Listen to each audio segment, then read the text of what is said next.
और इस वक्त बड़ी खबर आपको बता दें कि लैंडर विक्रम नहीं टूटा है। मिशन से जुड़े अहलकार ने दावा किया है। आपको बता दें कि इसरो की लगातार कोशिशें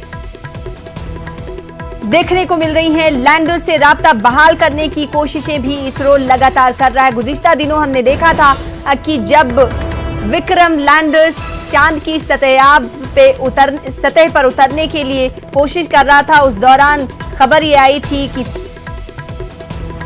संपर्क जो है वो टूट चुका है इस चंद्रयान-2 का। लेकिन उसके बाद हमने देखा कि ये खबर आई और खुशी मौसूल हुई कि अभी भी लैंडर विक्रम नहीं टूटा है और लैंडर से राब्ता करने की लगातार कोशिशें इसरो कर रहा है। मिशन से जुड़े अहलकार ने आज फिर से दावा किया है। तो इस वक्त की बड़ी खबर, चंद्रयान-2 जो कि साउथ पोल पर, चांद के साउथ पोल पर उतरने के लिए तैयार है। लैंडर विक्रम के ताल्लुक से पहले खबर आई थी कि लैंडर विक्रम का कोई राब्ता नहीं मिल पा रहा है, संपर्क पूरी तरह से टूट गया है, जिसके बाद चार जानिब से इसरो का ढांढस बंधाया जा रहा था। और अब फिर से इस मिशन से जुड़े आला ओहदेदारों ने दावा किया है कि लैंडर विक्रम नहीं टूटा है और इस लैंडर से राब्ता करने की कोशिश की जा रही है, राब्ता बहाल करने की कोशिश की जा रही है।